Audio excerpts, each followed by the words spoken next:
Continuamos hablando de este joven Oscar.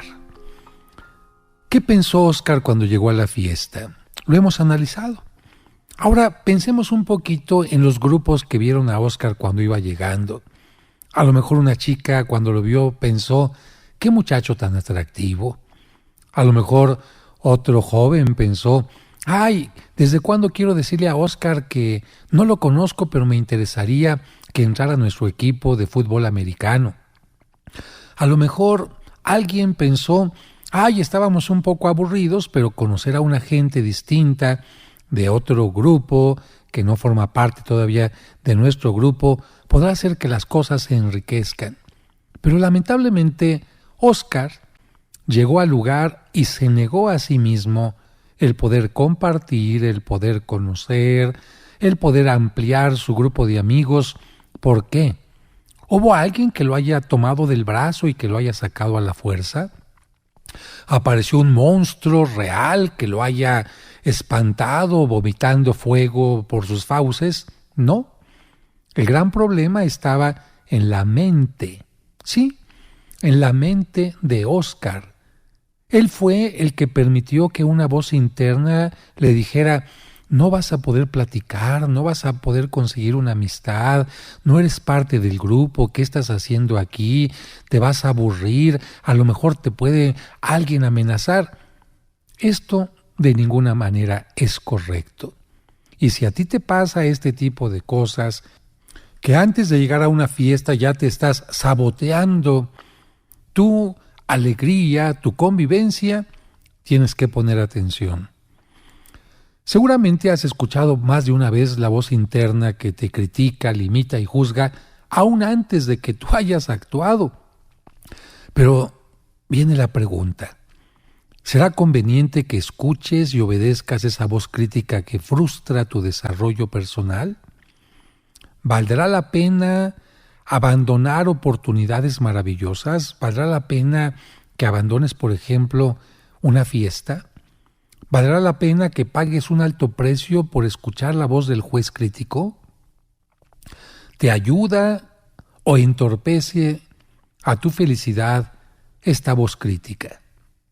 Qué bueno que te estés dando cuenta que hay que cambiar de manera de pensar.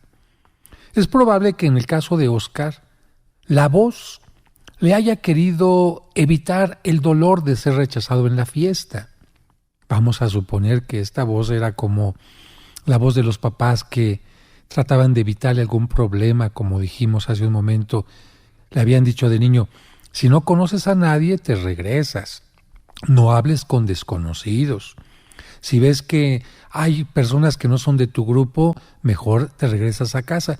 ¿Qué estaban los papás pensando cuando le decían esto al niño? No querían que se quedara solo. No querían que nadie le fuera a hacer el feo. No querían que el niño se fuera a sentir en un grupo totalmente distinto, desprovisto. Pero bueno, este Oscar ya creció, ya es un adulto y ya no tiene que dejarse llevar por estas supuestas protecciones de la voz interna. Si has experimentado situaciones como la de Oscar, debes eliminar a la voz interna y toda la opinión negativa e infundada que tiene de ti. Si analizas a fondo las opiniones de esta voz interna equivocada, incluso las vas a encontrar ridículas. Recuerda que solo te hace repetir cosas que te dijeron los adultos cuando eras niño, pero ya no eres un niño, ya no eres una niña, y tu forma de evaluarte tiene que ser distinta. Para eliminar el eco crítico, la primera cosa que tienes que hacer es poner mucha atención y detectarlo cuando aparezca en tu interior con la intención de boicotear tus planes. Muy atento. Fíjate cómo piensas. Cuando llegas a una fiesta, cuando se aparece una oportunidad, cuando hay algo que no sabes exactamente cómo se realiza, generalmente es cuando aparece esta voz que te hace sentir mal, no puedes, mejor huye, mejor delégalo, mejor que otra persona lo haga por ti. Detecta inmediatamente cuando aparezca esta voz y deténla. Deténla y piensa no me voy a dejar llevar por esta voz. Ahora yo voy a dominar mi vida y no esta voz interna me va a dominar a mí. En el mundo de las ideas que cruzan por nuestra mente, somos nosotros los que tenemos que elegir qué ideas son las apropiadas, qué son las correctas, y no dejarnos llevar por aquellas ideas que pueden ser incorrectas. Es un poquito como en las caricaturas se representa esto de que aparece un angelito y un diablito. Pero aquí no me quiero referir a si es bueno o es malo para irse al cielo. No, yo aquí me quiero referir simplemente a si es bueno o correcto para tu propia realización. Aparecen ideas en la mente del hombre destructivas. Aparecen impulsos que pueden conducir al ser humano a la destrucción.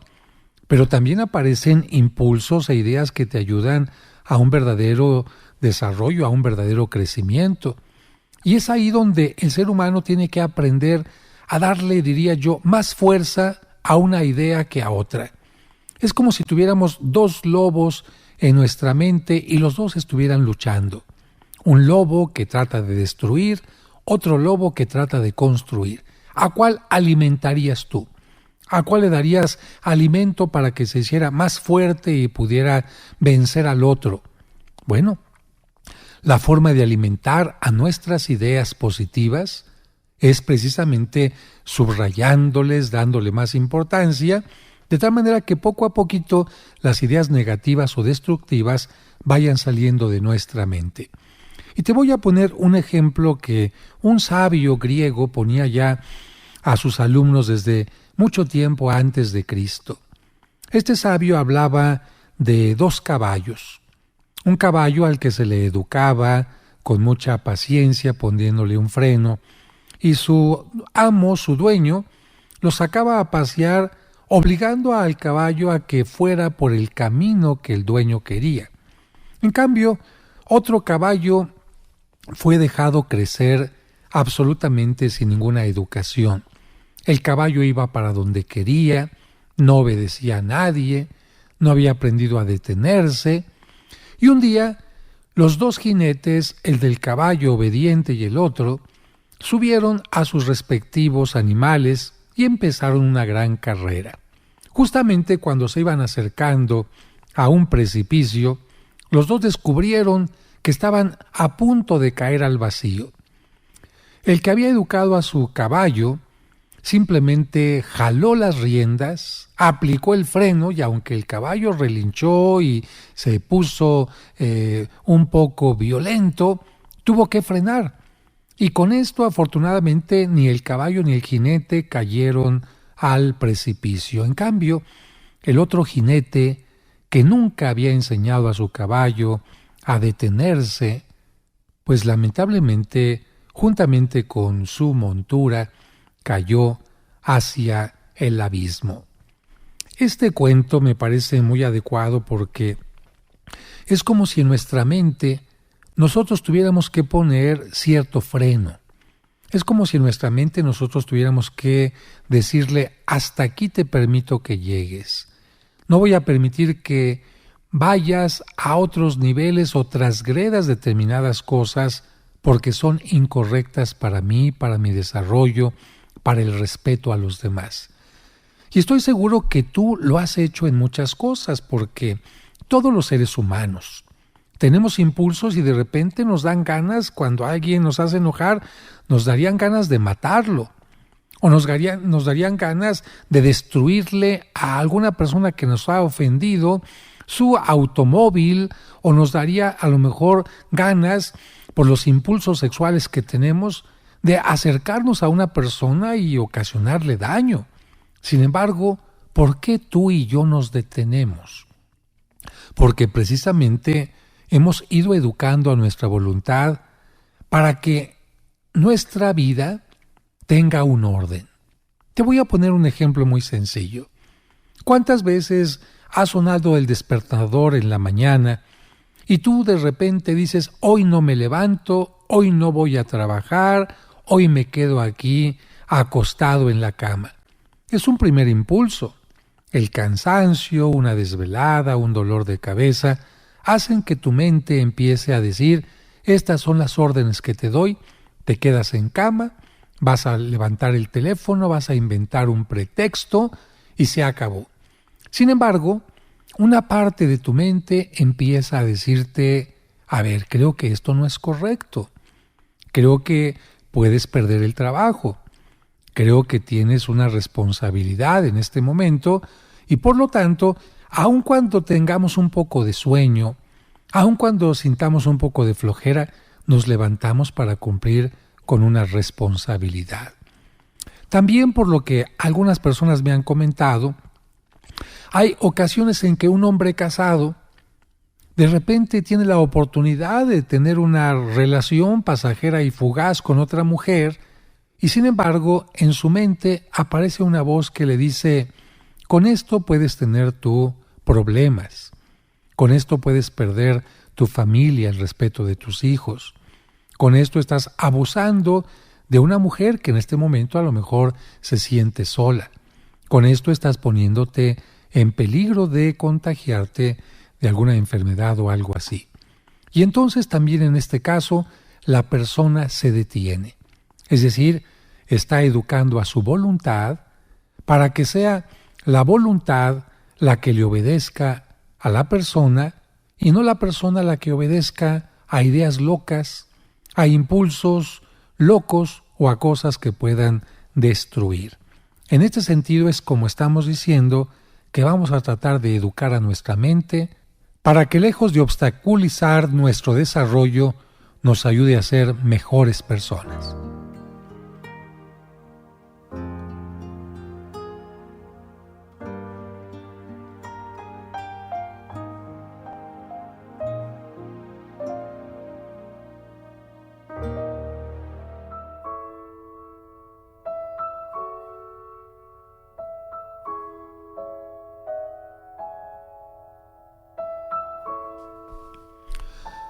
Si analizamos nuestro comportamiento, vamos a poder descubrir que frecuentemente la mente nos hace actuar en forma incorrecta. Y yo te pregunto a ti, ¿tu mente te obedece? Los puntos que vamos a ver a partir de este momento nos van a ayudar a descubrir si realmente nuestra mente nos obedece o nos hemos acostumbrado a seguir pensamientos o ideas equivocadas. Vamos a analizar punto por punto ampliamente, solamente ahora te los presento. Errores de nuestra mente. El primero se va a llamar generalizar. El segundo error de la mente se llama filtrar. El tercer error de la mente se llama dar más importancia a los sentimientos que a la razón. El siguiente punto se llama irse a los extremos. El siguiente punto a reflexionar será el autoculparse. También vamos a ver el punto de el falso poder de leer la mente de los demás, porque hay gente que realmente es experta en pensar que puede leer la mente de los demás. Otro punto que es negativo para nuestro desarrollo, para nuestra autoestima, es sentirnos el centro. Y el último punto de errores de nuestra mente es creer que el control de todo, sí, de todo lo que te rodea, de tu pareja, de tus hijos, depende absolutamente de ti. ¿A qué le llamo yo generalizar? Que es el primer punto. Para explicártelo te voy a hablar de Verónica. Verónica es buena secretaria, pero en una ocasión olvidó un informe y lo entregó con retardo. Entonces se dijo a sí misma: siempre me tienen que salir mal las cosas. Verónica hace bien las cosas en su mayoría, pero cuando tiene algún error, permite que su mente le diga siempre, fíjate la palabra siempre, y entonces Verónica, aunque la mayoría de las veces hace las cosas bien, cuando algo le sale mal, se dice a sí misma: siempre tengo fallas, o bien, nunca hago las cosas bien. Esto es exactamente generalizar. La generalización es una distorsión que nos hace utilizar la palabra siempre o la palabra nunca cuando cometemos un error o cuando tenemos una falla. Si en los días recientes has estado distraído por alguna preocupación, te dices injustamente, siempre estoy distraído. Si cometiste un error, te dices, siempre meto la pata. Esta manera de pensar, analízala. ¿Tú crees que sea correcta o incorrecta? Si normalmente haces las cosas bien y de vez en cuando haces un error, ¿será correcto que digas siempre me salen las cosas mal o nunca puedo hacer las cosas bien? Esta manera equivocada de pensar te puede llevar a etiquetarte despiadadamente en todo lo que hagas, sobre todo cuando haces algo mal, sin tomar en cuenta lo que haces bien. Por ejemplo, si te enojas alguna vez vas a decir, siempre me enojo, por lo tanto soy un neurótico. Estas etiquetas nunca van a ser provechosas. Es mejor que enseñes a tu mente a que describa solo tu error o reaccione sin ponerte etiquetas. Es mejor decir simplemente, hoy cometí un error, o bien hoy estoy enojado, pero no ponerte etiqueta de soy un enojón o siempre cometo errores.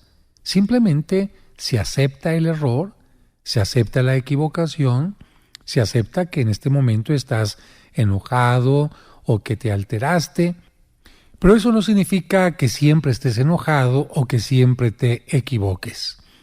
Vamos a pasar al siguiente punto de cómo nuestra mente puede actuar en contra de nosotros, y esto es a través del filtro, el filtrar.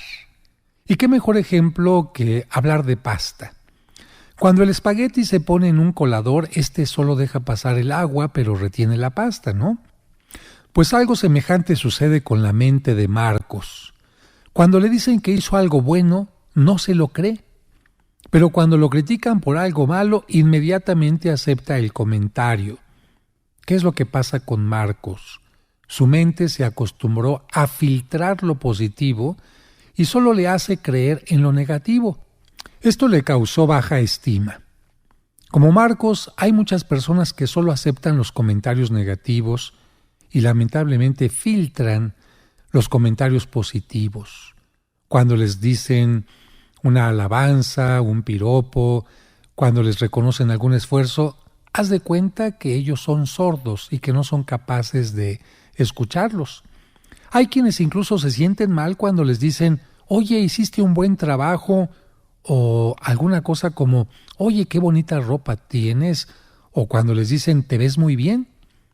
La mente de estas personas les hace creerse que no son merecedores de opiniones semejantes. Tanto en su infancia les dijeron que eran solamente cosas negativas las que les caracterizaban, que nunca pueden aceptar que tienen cosas positivas.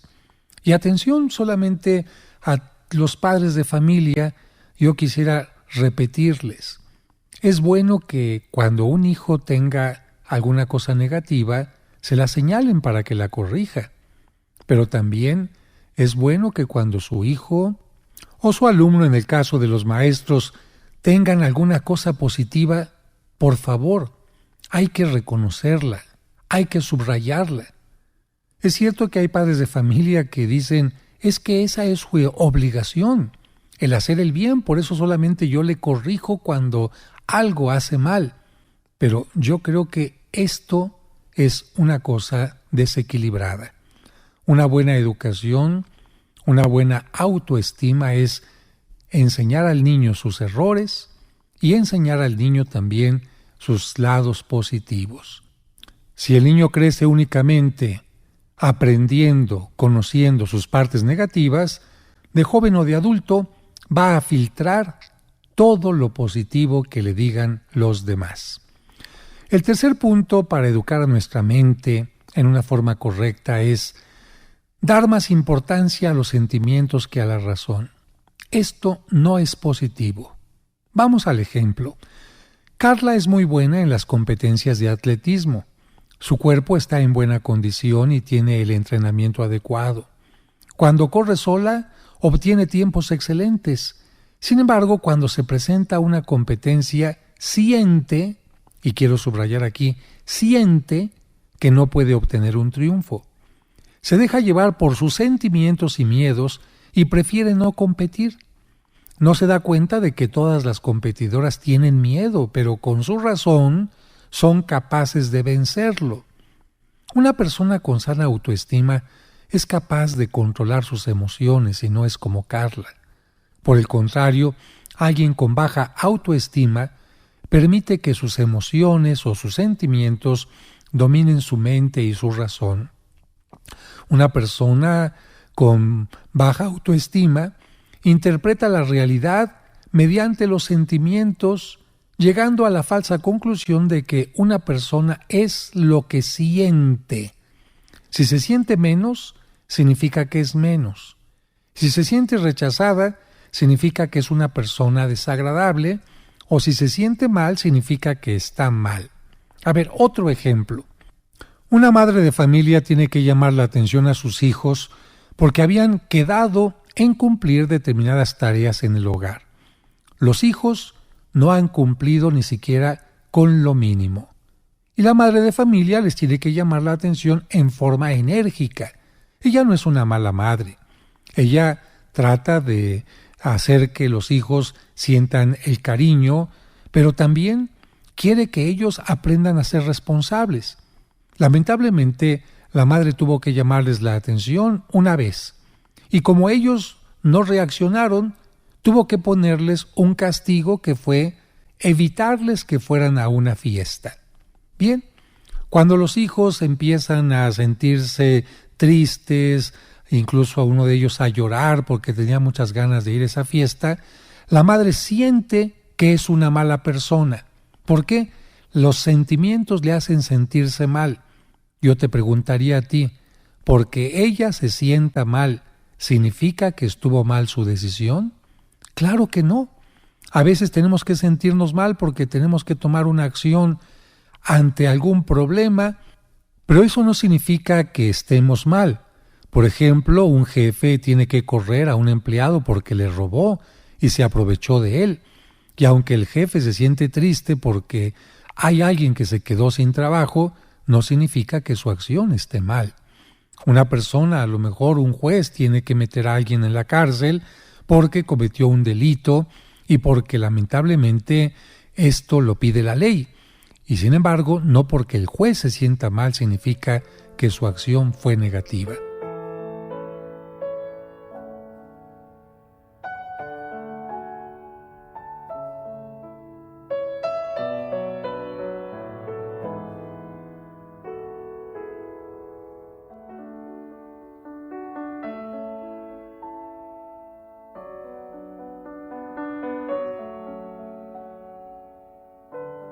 Qué importante es saber manejar un automóvil, una bicicleta, qué importante es saber montar a caballo y que el automóvil, la bicicleta, el caballo respondan a las indicaciones, a los movimientos que tú haces. ¿Te imaginas subirte a un automóvil que no responda cuando tú quieres acelerar, cuando tú quieres cambiar de velocidad o bien cuando quieres frenar? ¿Te imaginas que la bicicleta tampoco respondiera por más que pedalearas y no avanzara? O viceversa, que sin que tú pedalearas la bicicleta comenzara a avanzar por su propia cuenta. ¿Y qué decir de un caballo que no se pudiera dominar? Evidentemente que estos elementos te ocasionarían muchos problemas. No podrías llevar tu ritmo, no podrías llegar a la meta que tú quieres. Pues bien, esto mismo sucede con este elemento que hemos mencionado en el segmento anterior, que es nuestra mente. Recuerda que tu mente fue programada de alguna manera desde que tú eras pequeño, desde que eras niño o niña. Alguien te fue enseñando a pensar, no solamente a distinguir entre lo correcto y lo incorrecto, lo bueno y lo malo, sino también te fueron enseñando si tú eras importante y valioso o si no lo eras, con frases como hazte a un lado, eres un tonto, no me sirves, no haces las cosas bien. Frases como estas que se fueron repitiendo fueron haciendo que tú tuvieras una mente no educada correctamente. Y ahí es cuando uno tiene que aprender a dominar la mente. No importa qué tanto te haya afectado el comentario, la educación de los mayores en tu infancia, siempre se puede aprender a dominar la mente.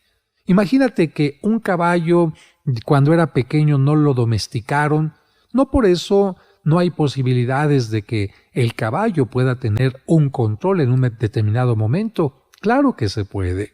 Quizás costará un poco más de trabajo, pero siempre se puede. En el segmento anterior hablábamos de los grandes errores de la mente que pueden ser generalizar. Por ejemplo, cuando una persona se equivoca y dice, siempre me tengo que equivocar. Hablamos también de lo que era filtrar, cuando una persona solamente recibe y acepta los comentarios negativos sobre su persona y cuando recibe un halago o un piropo, cuando se le reconoce un trabajo, no lo acepta, demostrando con esto que en su infancia se fue acostumbrando a considerarse una persona sin valores, una persona que no valía la pena y cosas semejantes. El tercer punto con el cual concluimos el segmento anterior fue cuando se le da más importancia a los sentimientos que a la razón. Y comentábamos que qué bueno que tenemos sentimientos, porque a través de ellos podemos sacar nuestros momentos de tristeza, de enojo, nuestros momentos de impotencia. Gracias a los sentimientos podemos desahogarnos llorando, podemos reírnos, pero aquí hablábamos de algo muy importante. Una persona no puede dejarse llevar por los sentimientos. Y por eso tenemos que enseñar a nuestra mente que sin menospreciar los sentimientos, sin negarlos, aprendamos nosotros a ponerlos en su lugar, porque de lo contrario los sentimientos nos pueden llevar incluso a cosas que pueden ser totalmente nefastas como el suicidio o el intento del suicidio de algunas personas. Me ha tocado ayudar un poco en terapia a algún joven, a alguna mujer que intentaron quitarse la vida y después de platicar con ellos se dieron cuenta que se estaban dejando llevar simplemente por un sentimiento de enojo con los padres, de enojo con la pareja, de una gran tristeza porque les habían comentado que tenían cáncer, de una gran impotencia porque sentían que tenían una deuda que no podían pagar. Y en todos esos casos el sentimiento es el que les orilló a tomarse una pastilla, es el que les orilló a tomarse alguna bebida que ellos pensaban que les daría la muerte y afortunadamente llegaron médicos en el momento oportuno para salvarles la vida. Y ellos mismos, después de reconocer que se dejaron llevar por los sentimientos, están trabajando ahora en cómo no dejarse llevar por ellos, porque pueden llegar a ser totalmente nefastos. Vamos a continuar avanzando en los errores que puede tener nuestra educación, nuestra forma de actuar en la mente, para ir tratando de corregirlos. El siguiente punto sería cuando una persona se va a los extremos. Aquí también se le puede llamar a este punto cuando una persona polariza. Tú sabes lo que es el polo norte y lo que es el polo sur. Son los dos puntos más extremos de la Tierra.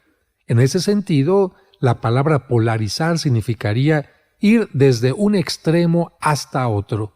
Es decir, cuando la persona no es capaz de ser centrada y entonces de un polo se pasa directamente al otro polo. Por eso, una forma más clara de hablar de lo que es el error de polarizar sería el error de irse a los extremos. Y como siempre, a través de un ejemplo lo podemos comprender mejor. Imelda es una excelente anfitriona. Le gusta tener todo bajo cuidado en sus reuniones, como la recepción de los invitados, el servicio, el arreglo de la casa, la decoración de la mesa, el menú que va a servir, los postres, la música, etc. Sin embargo, aunque los invitados quedan encantados por todo, Imelda nunca queda satisfecha. ¿Por qué? Porque siempre encuentra algo negativo o imperfecto, por muy pequeño que sea en sus reuniones. Ella llega a decirse cosas como: la cena empezó 5 minutos más tarde, hubo una flor marchita en el arreglo, la música pudo ser mejor, la señora Flores no comió sopa, seguramente la hice mal, el señor Villarrois no bailó, seguramente no elegí la mejor música. Imelda nunca goza ni se siente satisfecha ni orgullosa de sus eventos. Ella se va de un polo a otro. Irse a los polos hace que ella se maneje con la regla del todo perfecto, o si no, nada vale. Lo repito, o todo sale perfecto, o si no, ningún esfuerzo, ninguna de las cosas que se intentaron hacer mejor valen la pena. Yo te preguntaría a ti, ¿cuál de las acciones que ordinariamente hacemos no sale al 100%? Yo diría que, por mucho que nos esforcemos, son pocas las ocasiones en que tenemos un resultado totalmente óptimo. En la mayoría de los casos podemos obtener un 99, 98, 80, 70%, pero eso no significa que hayamos hecho las cosas mal. Significa que hay muchas cosas que se nos pueden escapar de las manos, que hay muchas cosas que ni siquiera dependen de nosotros. Por ejemplo, si el señor Villarrois no bailó en la fiesta, quizás no es porque Imelda no haya puesto una música adecuada, sino simplemente porque el señor Villarrois tenía reumas, o simplemente no le gustaba bailar, o simplemente no quería bailar.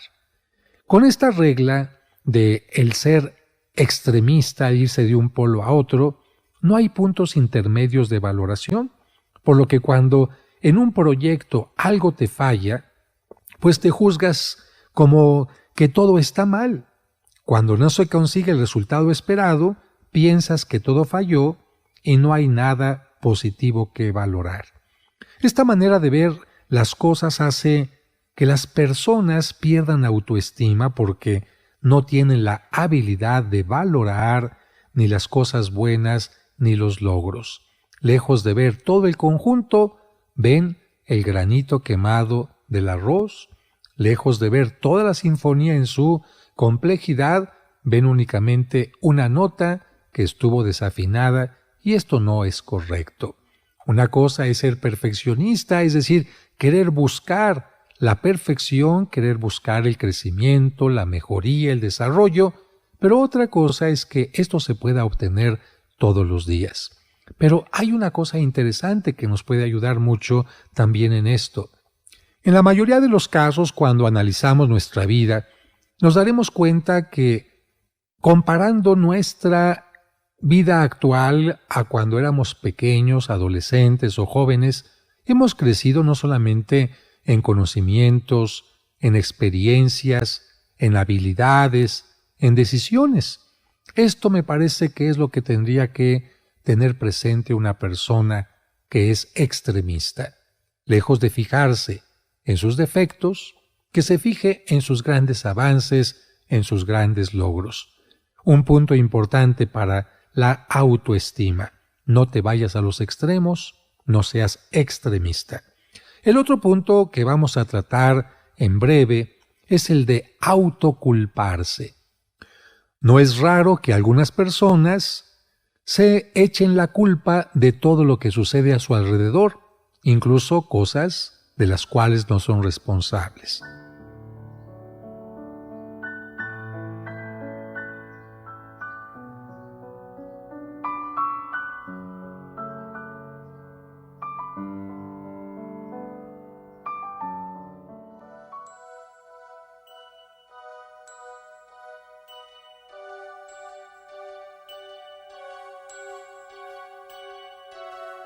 Continuamos ahora hablando con este punto que tenemos que corregir en nuestra mente, y es el de la autoculpa. Y quiero ser claro, no se trata de evadir responsabilidades. Creo que todos tenemos que aceptar cuando hemos cometido algún error, una falla, una omisión, o cuando hemos cometido una acción negativa. Tenemos que aceptar lo que hemos hecho mal. Tenemos que aceptar la responsabilidad y, en la medida de lo posible, tratar de corregir aquello. Sin embargo, esto es totalmente distinto a la autoculpa. Y el ejemplo que te quiero poner ahora tiene mucho que ver con muchas personas, lamentablemente en la mayoría de los casos mujeres, que actúan de esta manera cuando se enteran de que su marido es infiel. De hecho, yo te pregunto ahora, ¿tú crees que la infidelidad podría ser ocasionada por la pareja o más bien la persona es infiel por ella misma? Si tú respondieras afirmativamente al primer punto, esto significaría que entonces cualquier persona infiel estaría orillada, motivada, obligada por la pareja. ¿Sabes lo que esto significaría? Que las parejas serían culpables de la infidelidad de su propia pareja. Yo no creo que estés de acuerdo tú con este punto, como yo no lo estoy. Pero para hablar de esta autoculpa y de cómo la mente de una persona puede estar totalmente errónea, a estar actuando en una forma errónea, te voy a hablar de el esposo de Betty. El esposo de ella le fue infiel no solamente en una, sino en varias ocasiones. Él llevaba una doble vida desde hacía mucho tiempo y estaba acostumbrado a tener relaciones sexuales con diversas personas. Cuando Betty lo descubrió, no quiso ver las cosas como son. Por el contrario, se culpó de la infidelidad de su marido y empezó a utilizar frases como las siguientes: ¿qué habré hecho mal? Seguramente yo lo orillé a esto. No supe darle lo que él necesitaba. He descuidado mi físico y ya no estoy como él me necesita. Ah, caray. Inmediatamente descubrimos que la mente de Betty está actuando en una forma incorrecta. Frases como las que acabo de decir muestran que Betty no se da cuenta de que la infidelidad no fue propiciada por ella y que fue un acto de su esposo. Con su pensamiento, ella casi ve a su marido como una víctima. También se culpa Betty de que uno de sus hijos haya reprobado en la escuela, y también se culpa a Betty de que su mamá no se haya tomado las medicinas, como si su hijo y su mamá fueran bebitos a los que hay que tratar como tales. A mí me parece que el esposo, el hijo mayor, la mamá de Betty tienen la edad suficiente como para enfrentar su propia responsabilidad, y sin embargo Betty los trata como si fueran pequeñitos. La autoculpa es una distorsión de la mente que hace que la persona se sienta culpable de todos los problemas y adversidades que la rodean. La distorsión mental hace sentir a la persona que las cosas funcionan mal por sus errores, por sus omisiones e incluso por su simple presencia. Otro ejemplo de autoculpa lo podemos encontrar en Patricia. Ella está casada con un hombre alcohólico y por lo tanto problemático. Todo mundo sabemos que el alcoholismo es una enfermedad que la persona que la tiene que buscar cómo corregirla. No se trata únicamente de hacer un juramento, no se trata de yo te lo prometo que ya no voy a tomar, de querer echarle muchas ganas, no. Es una enfermedad y como tal tiene que seguirse un tratamiento. ¿Qué pasa con Patricia? Ella piensa que su marido actúa así por su culpa, por la culpa de ella, a tal grado que ella cree que le toca resolverle el problema y cambiarlo. Imagínate, ella piensa que ella es la que lo tiene que llevar a un grupo de alcohólicos, aunque el esposo no quiera. Ella piensa que tiene que rezar únicamente por él para que él cambie, aunque él no tenga ni siquiera el deseo de recibir ayuda espiritual, ni psicológica, ni terapéutica. Evidentemente, ¿crees tú que el esposo de esta mujer pueda cambiar? Evidentemente no, porque es un asunto que le toca a él, no a ella. Bueno, en ambos casos que hemos mencionado, tanto de la mujer a la cual le fueron infiel, como a Betty, la distorsión de la mente impide que se actúe correctamente. Ahora yo te pregunto a ti, ¿tú te culpas de que en el trabajo las cosas estén mal? Cuando tú haces las cosas correctamente y tu compañero, tu jefe, a lo mejor alguna otra persona del equipo está haciendo las cosas mal. Tú te culpas porque tu equipo de fútbol no logró los goles que esperaba, aun cuando tú funcionaste bien y la defensa o el portero no hizo lo suyo. Bueno, cada quien tiene su propia manera de pensar, pero si tú tienes esta forma de pensar de autoculpa, recuerda que hay que tratar primero, descubrirla y habiéndola descubierto, empezar a trabajar en ese punto. La siguiente manera en que nuestra mente nos puede ocasionar daño es el falso poder de leer la mente de los demás. Uy, qué maravilloso sería si tuviéramos un aparato o tuviéramos alguna neurona especial que nos permitiera saber en qué está pensando el marido, qué está pensando nuestro compañero de trabajo, qué piensa hacer aquella persona que se acerca sospechosamente hacia nosotros, qué está pensando aquel amigo que nos está pidiendo un préstamo. Bueno, te imaginas, sería maravilloso, pero hasta ahora no existe ni aparato, ni neurona, ni medicamento que permita hacer esto. Sin embargo, ¿qué crees? Hay personas que creen que tienen ese poder. Y no son ni marcianos, no son ni personas que nacieron en lechuga, son personas comunes y corrientes como tú y como yo. Y te voy a poner un ejemplo de cómo existen personas que creen que tienen el poder de leer la mente de los demás. Este amigo se llama René. Él admira en secreto a una compañera de trabajo que le gusta muchísimo. Le gustaría poder iniciar una relación de noviazgo con ella. Sin embargo, no se acerca ni se atreve a declararle su amor porque él está seguro de que ella lo rechazará. Imagínate, él ni siquiera ha preguntado, no sabe lo que piensa la mujer. Pero ya adivinó, me va a rechazar. ¿Por qué? A lo mejor va a decir, porque estoy gordo, porque estoy feo, porque estoy pelón, porque no platico adecuadamente, porque no tengo el dinero. René tiene todas las respuestas porque es una persona que tiene la capacidad de adivinar. Pero no es todo lo que le sucede a René. Él tampoco se atreve a pedir que lo acepten en el equipo de fútbol porque siempre ve al entrenador con un carácter serio y él está seguro de que el entrenador no lo quiere. Ahora, ese es el pensamiento de René. Vamos a acercarnos ahora a la muchacha y al entrenador para saber cuál es la realidad. Y la realidad es que sí le gusta a su compañera y que la seriedad del entrenador es porque está preocupado porque le falta un jugador al equipo que podría ser René. O sea, René se está cerrando las puertas él solo. Algunas personas como René llegan a creer que tienen el poder de saber lo que los demás piensan. Esta distorsión de la mente también ocasiona mucho daño porque quienes creen que pueden adivinar los pensamientos, los deseos, las intenciones de otros, o ya se sienten rechazados aún antes de intentar una comunicación, o se sienten descalificados antes de probar algo.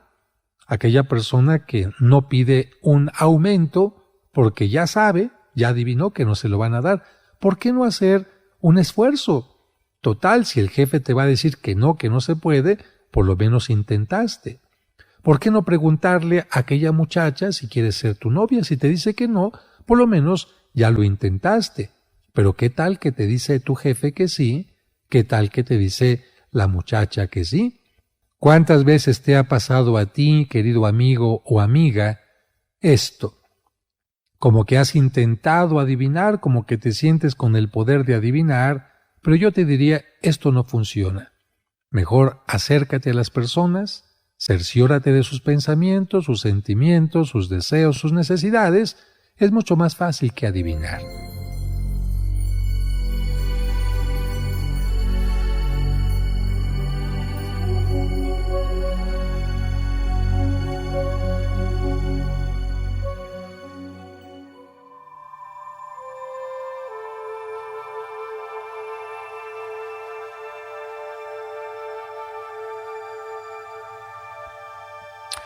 Pensar que uno puede adivinar lo que piensan los demás nos hace, como lo hemos dicho ya, sentirnos rechazados o descalificados antes de hacer un cuestionamiento, antes de preguntarnos o acercarnos a quienes pueden resolvernos algún problema o manifestarnos el afecto y tantas otras cosas. El pensar que uno tiene el poder de leer la mente de los demás crea prejuicios que impiden la búsqueda de la información correcta y el acercamiento a los demás. Un prejuicio siempre es negativo. ¿Por qué juzgar a los demás antes de conocerlos? ¿Por qué juzgar y pensar que tenemos ya una respuesta antes de haber preguntado en una forma sana? Si René no tuvo información correcta, se impidió a sí mismo un acercamiento a las otras personas, a la joven y al entrenador. Si hubiera actuado distinto, pudo haber sabido lo que pensaba la joven y el entrenador.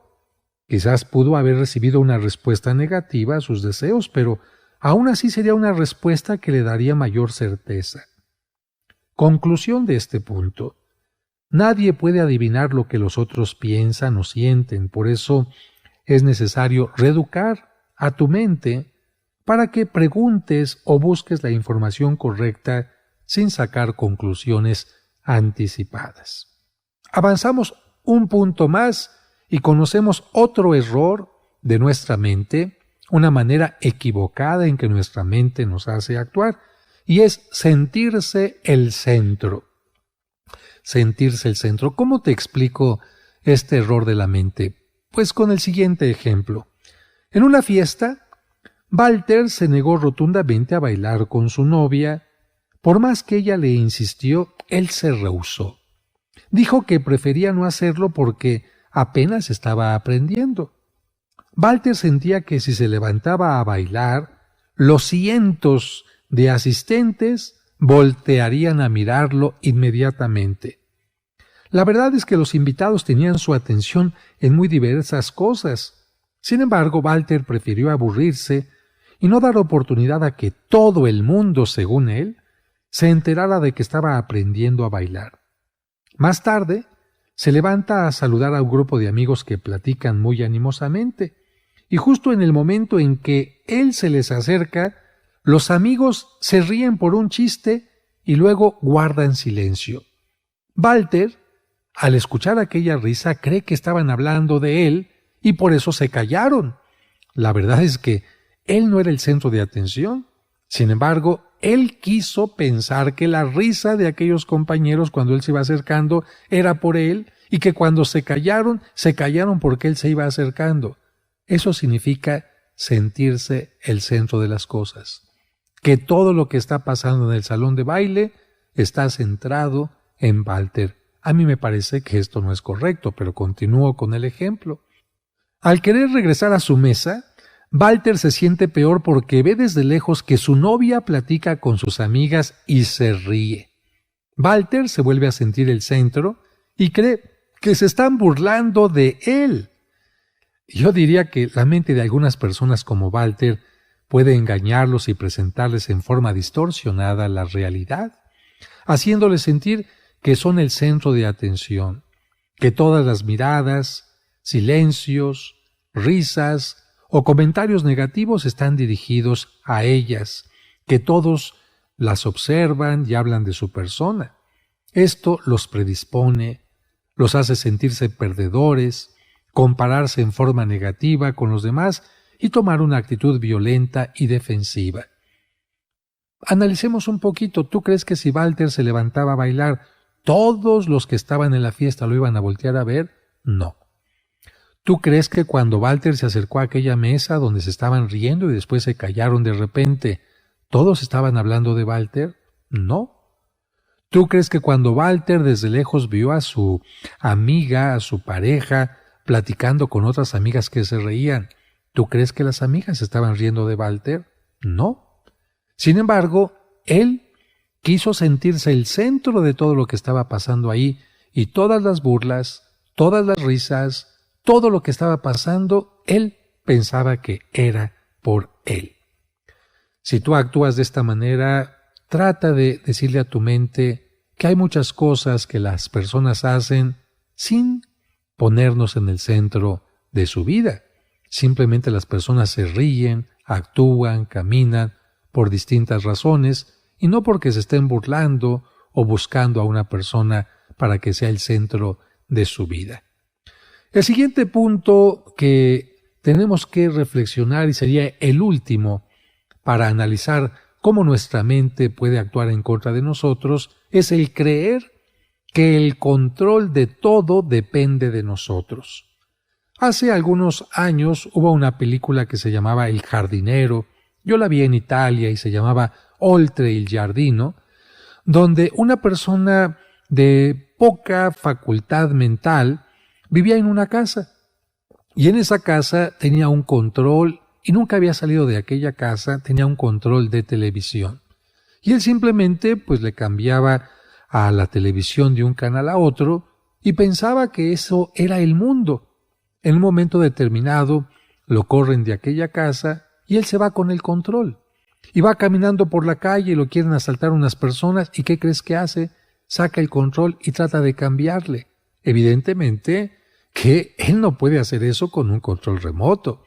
Después va por un lugar que no le gusta y aprieta el control y trata de cambiar el paisaje. Evidentemente él se empieza a extrañar porque el control que servía para la televisión no sirve para cambiar la realidad.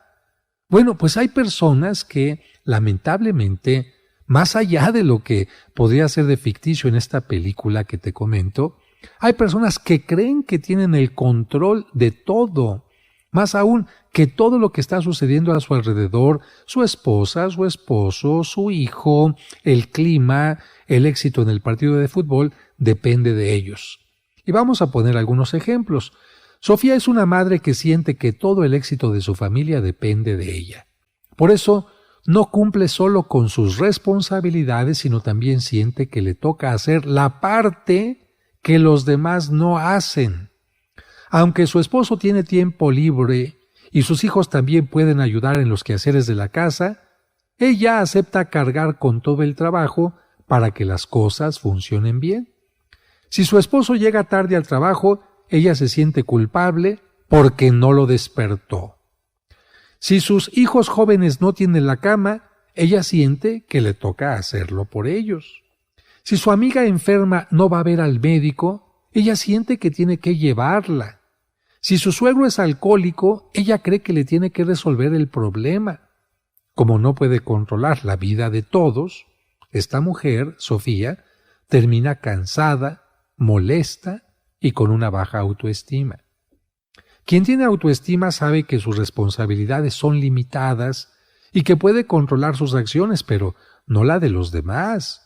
Y esto especialmente en atención a muchas mamás y mujeres que lamentablemente las educaron pensando que ellas tenían que resolver los problemas de la casa.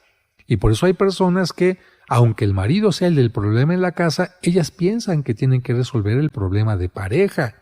Ellas piensan que tienen que resolver el problema de los hermanos, de los hijos, incluso de los propios padres que están enfermos.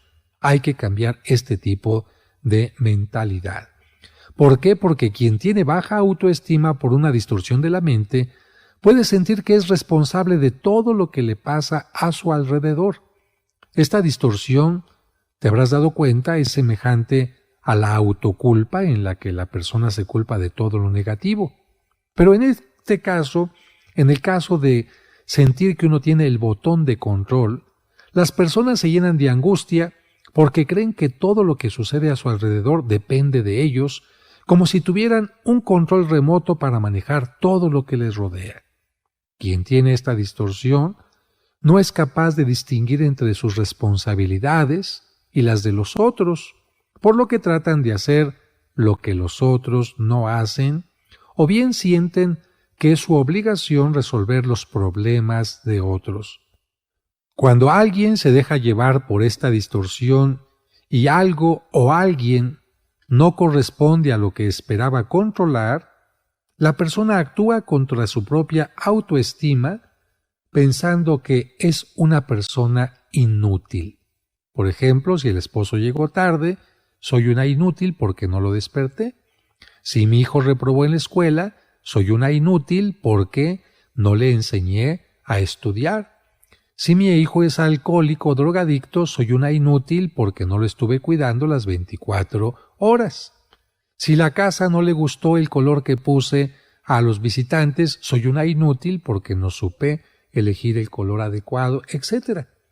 Otra variante de la distorsión del control equivocado hace creer que todos tienen control de tu vida menos tú. Es decir, todo mundo puede decirte qué tienes que hacer, todo mundo puede criticar todo lo que haces, menos tú. Pocas veces analizamos cómo actúa nuestra mente. Si has descubierto que tu mente tiene alguna de estas distorsiones que hemos mencionado, 1. Generalizar. 2. Filtrar. 3. Dar más importancia a los sentimientos que a la razón. 4. Irse a los extremos. 5. Autoculparse. 6. El falso poder de leer la mente de los demás. 7. Sentirse el centro. 8. Creer que el control de todo depende de ti.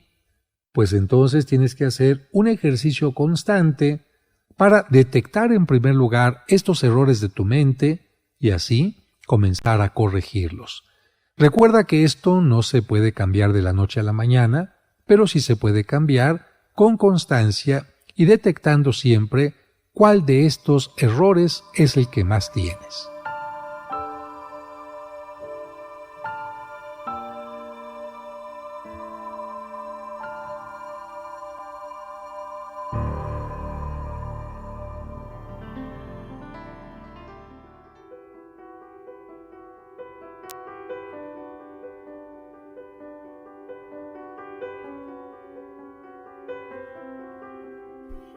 Educar la mente, no dejarla que piense simplemente porque sí. Con constancia, es decir, un día y otro, detectando y transformando aquello que es erróneo, se puede lograr.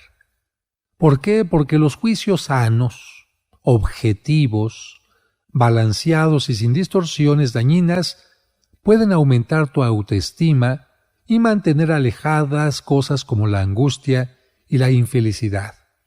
Con estos pequeños cambios podrás dar y recibir amor de verdad. Ahora vamos a pasar a un punto que vamos a ir tocando también y que es el deber. El deber, por ahora yo te preguntaría, ¿crees que el deber está por encima del ser humano? ¿Crees que tu deber, lo que tienes que hacer, está por encima de ti, por encima de tus necesidades, de tus circunstancias? Lamentablemente hay personas que piensan que sí. Y yo diría que tenemos que responder con un razonamiento adecuado. Mira, casi todos hemos crecido con un concepto equivocado del deber.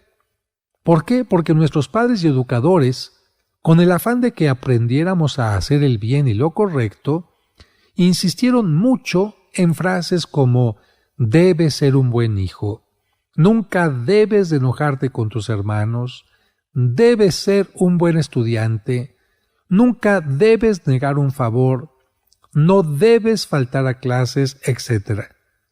Lamentablemente, muchas personas se pueden confundir con las frases insistentes debes o con las frases insistentes no debes y llegan a creer que el deber es más importante que ellas mismas, que el deber es más importante que la persona.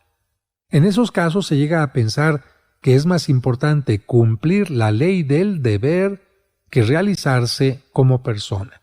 Y aquí yo quisiera tomar no como un aspecto religioso, sino como literatura, como el punto importante para este momento, una parte del Evangelio de San Marcos en el capítulo 2, versículo 27, donde se dice lo siguiente: el mismo Jesucristo se manifestó en contra del deber como lo más importante que puede hacer al hombre esclavo de la ley. ¿Qué dijo Jesucristo acerca del deber? El sábado se hizo para el hombre y no el hombre para el sábado. Esto significa que la ley y el deber se hicieron para el ser humano y no al revés. Las leyes deben servir para el desarrollo y no para impedir el desarrollo. Pero vamos a seguir reflexionando sobre esto. Mira, todos los seres humanos buscamos hacer el bien. Cuando lo hacemos, nos sentimos contentos porque implica un gran esfuerzo y constancia. Sin embargo, una mala educación puede afectarnos negativamente cuando nos haga sentir que en todo momento, y lo subrayo, en todo momento, sin importar las circunstancias, tenemos que cumplir con los deberes al 100%.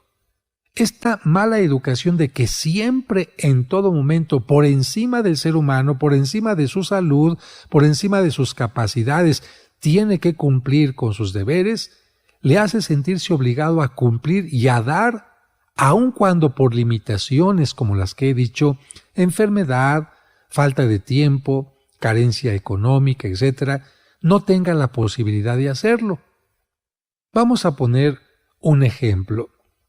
Una persona está enferma, de verdad amaneció enferma y sin embargo en su mente está el deber insistiendo, tienes que levantarte a trabajar porque hay un punto importante. Yo creo que si la persona tiene calentura, si el médico le ha dicho que no puede moverse y se levanta para ir a cumplir con ese trabajo, la persona está haciendo más caso al deber que a su propia salud. Pensemos en una cosa semejante, una madre de familia que un día amanece con una migraña tremenda y sin embargo su mente le dice, eres una madre de familia, tienes que levantarte a darles el desayuno a tu esposo, a tus hijos, tienes que lavar la ropa. Esto sería un estar por debajo del deber. Es más importante el deber. De acuerdo a lo que habría dicho Cristo en el Evangelio que escuchamos, sería, a ver, mujer, ¿no es más importante ahorita que revises qué está pasando con tu salud? ¿No es más importante que te tomes un momento de descanso para que te relajes? ¿No es más importante quizás incluso que llames al médico para que vea si no tienes algo delicado? Ah, no. Hay madres de familia que bajo estos signos de cansancio, de cierta molestia, siguen trabajando, supuestamente pensando que como madres de familia no pueden fallarle a su hijo, a su esposo, y terminan lamentablemente con un paro cardíaco. De esta manera se muestra que una persona en una situación normal sí podría hacer aquello que sus hijos y su esposo le están pidiendo, pero estamos hablando de un caso extraordinario. Cuando no tienes dinero, ¿estás obligado a prestar? Cuando no tienes tiempo porque vas corriendo a una cosa de emergencia, ¿estás obligado a escuchar a ese testigo de Jehová que está tocando en tu casa? ¿O tienes que escuchar a aquella persona que simplemente te quiere contar algún chisme? Cuando no tienes tú la capacidad de escuchar porque no has dormido y necesitas descansar, ¿tienes forzosamente que escuchar a tu pareja que a fuerza te quiere comentar algo en ese momento? Yo diría que no. Y una persona que tiene autoestima correcta es capaz de decir, ahorita no puedo, ahorita no tengo, ahorita no es el mejor momento, y punto. No es que sea una persona irresponsable, simplemente está poniendo su vida y todo lo que es ella por encima del deber, sin ser por esto una persona irresponsable. Una deformación en la educación da más valor a la ley y al deber que a la persona. Antepone el deber a la situación y necesidades del ser humano. Algunos padres o educadores gozan en enseñar que el deber es primero. Seguramente su deseo era educar en el sentido de la responsabilidad, enseñarle al hijo que sí se tiene que cumplir con determinadas cosas, pero aquellos padres que dijeron el deber es primero, sin darse cuenta, pueden ocasionar una confusión en su hijo, en su hija, haciendo que ponga más atención al deber y que se olvide de sí mismo, de sí misma. Y yo por eso te pregunto, ¿de verdad el deber es primero? En cierto sentido sí es primero que la pereza, que el egoísmo, que la irresponsabilidad, etc. Pero si analizamos más profundamente las cosas, vamos a descubrir que no siempre es así porque el deber es importante, no lo negamos, pero nunca es más importante que la persona. Con una educación en la que el deber es más importante que la persona, nadie se puede sentir tranquilo si no cumple con sus deberes. Al no hacerlo, se tacha de irresponsable y malo, afectando así su autoestima. Quiero poner un ejemplo antes de concluir este segmento. Es cierto que dos personas cuando se casan tienen el deber, la responsabilidad, la obligación de amarse y respetarse, como lo dice el dicho, hasta que la vida se acabe para ellos. Pero vamos a suponer que en este caso uno de los dos falla. Uno comienza a ser infiel, uno comienza a caer a lo mejor en problema de drogadicción y empieza a golpear, a maltratar a la pareja. Uno empieza a burlarse de la otra o del otro. Yo me pregunto, ¿la otra pareja tiene el deber de soportar, de aguantar en todo momento a quien ha roto el compromiso desde hace mucho tiempo? Yo creo que no. Lamentablemente hay personas que por el deber siguen atadas a aquella relación enfermiza que debería de romperse inmediatamente. El ejemplo lo podemos encontrar en un compañero que trabaja en un grupo escolar. Y aunque él es el único que hace las tareas, toma los apuntes y todo, los demás se aprovechan de él. Los demás no hacen aquello a lo que se habían comprometido a trabajar en equipo. Y sin embargo, el que hace todo bien siente que no puede dejarlos a un lado porque él debe salvar a sus compañeros. Él debe presentar el trabajo por todos los que forman ese grupo y no se anima a decir, señores, yo busco otro grupo donde sí se trabaje porque yo quiero crecer. Ahí tenemos un problema en donde el deber es lo más importante, pero está por encima de la persona. Para concluir, decimos que el deber es algo positivo, pero nunca como una ley rígida y absoluta. Debes tener en cuenta tus limitaciones, necesidades y situaciones particulares. Aunque tu voluntad desea hacer todo lo mejor y cumplir siempre con el deber, recuerda que no todo está bajo tu control y muchas veces las cosas no dependen de ti, sino también de las decisiones y elecciones de otros. Tú estás por encima del deber, tú eres más valioso que él.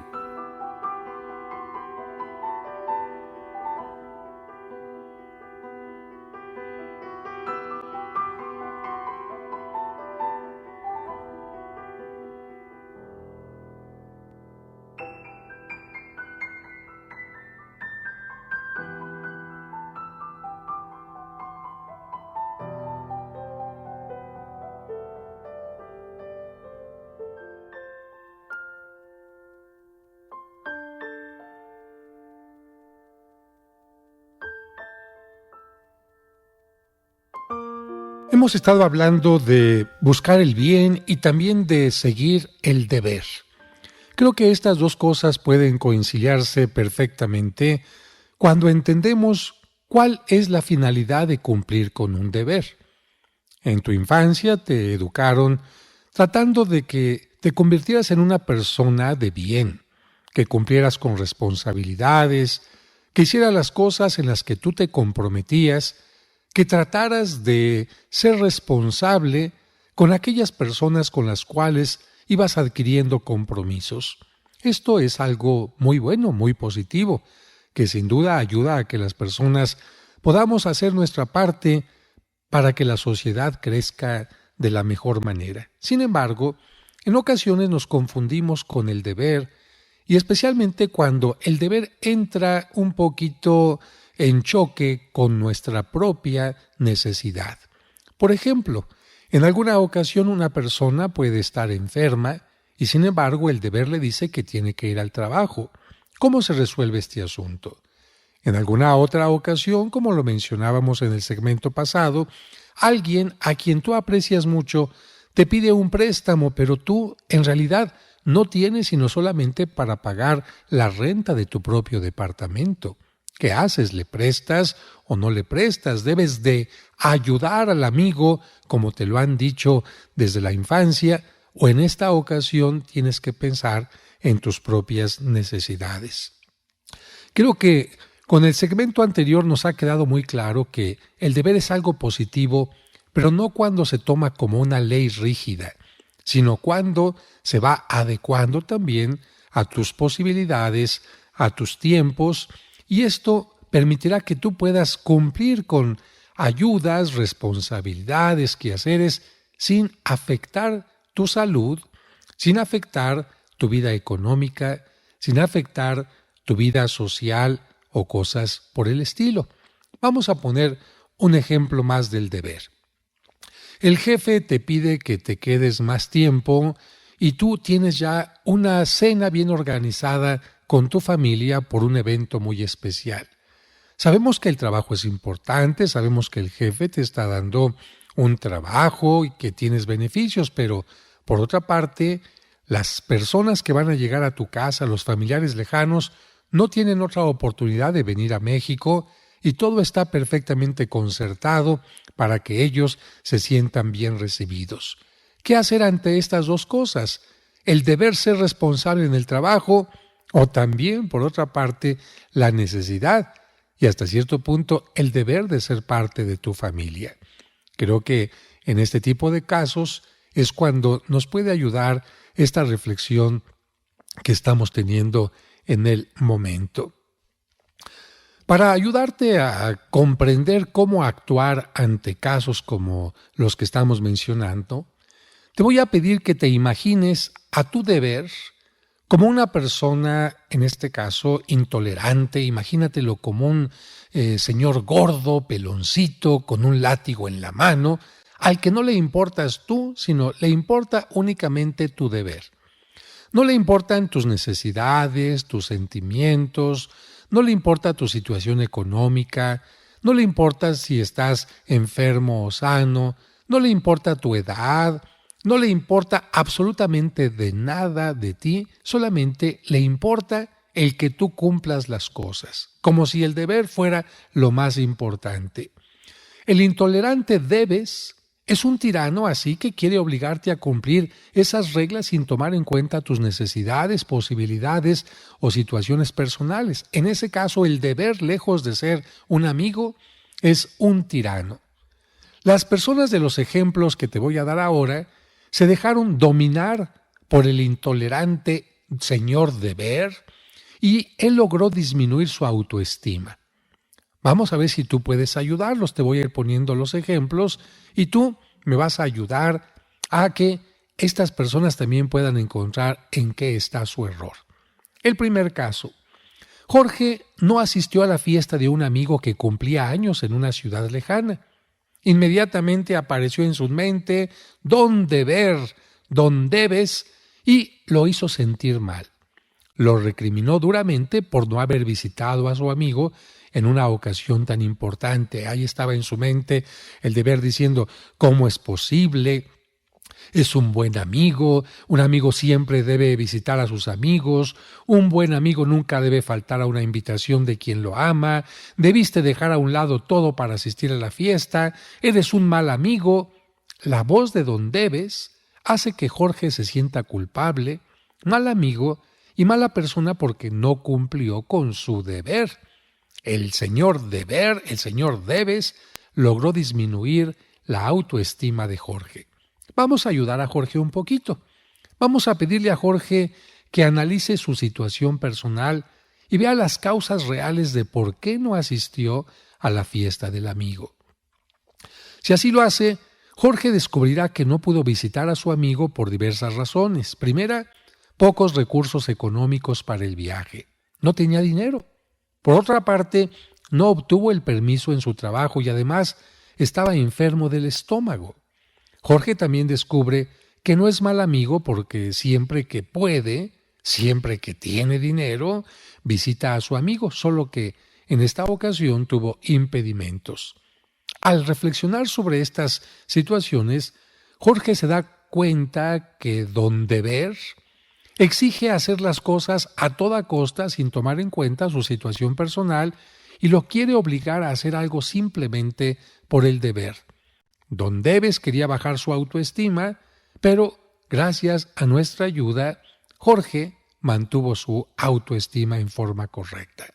Vamos a poner otro ejemplo de cómo Don Deber, trata de bajar la autoestima, en este caso, de una mujer. Rocío es una madre de familia que perdió la paciencia y les gritó a sus hijos. Inmediatamente apareció en su interior la voz de Don Deber con su chicotito para hacerle sentir mal y le dice en su mente: debes de sentirte como lo peor porque eres una mala madre. Una buena madre debe estar siempre de buen humor. Nunca debe perder la paciencia ni la compostura. Nunca debe enojarse ni gritarle a sus hijos. Para Don Debes o Don Deber, importa más el deber de Rocío que sus necesidades, su situación concreta, sus limitaciones como persona. Esto empieza a hacer que Rocío sienta que está perdiendo la autoestima y llegue incluso a concluir que es una mala madre. Vamos a ayudar ahora a Rocío. Vamos a decirle: Rocío, te vamos a pedir que analices tu situación personal y veas las cosas por las que perdiste la paciencia y les gritaste a tus hijos. A ver, ya las estás analizando. Ella nos va a decir: bueno, estoy descubriendo que la mayoría de las veces hago muy bien mi papel de madre porque soy amorosa, les tengo mucha paciencia y dedicación a mis hijos. Sin embargo, hoy perdí la paciencia porque me dolía la cabeza. Además, estaba muy presionada por el quehacer y porque mi esposo llevaría a cenar a la casa a mi jefe. Además, por más que yo les pedí ayuda a mis hijos para que colaboraran en sus tareas, no me hicieron caso y además provocaron más desorden. También les pedí en varias ocasiones que bajaran el volumen de la música y me desobedecieron. Por el contrario, parecía que querían subirle más. Claro, las tensiones, la actitud de mis hijos y el dolor de cabeza me hicieron perder la paciencia y tuve que gritarles para que obedecieran. Solo así mis hijos cooperaron. Qué bueno que Rocío reflexionó y comprendió que el implacable Don Debes quería hacerla sentir mal para que bajara su autoestima, pero ella, con esta reflexión, no cayó en su engaño. Ella ha comprendido que Don Deber utiliza reglas rígidas y palabras como siempre debe ser una buena madre, nunca se les debe gritar a los hijos. Reglas rígidas que no se pueden aplicar al ser humano. ¿Por qué? Porque los seres humanos no somos rígidos. No somos siempre los mismos, pasamos por diversas situaciones y momentos, como en el caso de Rocío. A veces estamos presionados, a veces nos duele la cabeza, a veces los demás no nos apoyan. Así que gracias a esta reflexión, Rocío descubrió que es una buena madre, pero ocasionalmente sus limitaciones y necesidades concretas pues le pueden hacer perder la paciencia. Y esto no es un motivo para que ella se sienta una mala madre, ni para que tampoco su autoestima disminuya. Creo que vas entendiendo poco a poquito lo que tenemos que hacer cuando Don Deber con su chicote aparece y nos dice: nunca debes hacer esto o debes hacer siempre esto. Analiza tu situación particular, analiza qué es lo que te hizo no poder cumplir con el determinado deber. Y sin que esto sirva como una excusa, ayúdate a ti mismo para que comprendas que en muchas ocasiones tienes razones para no hacer las cosas.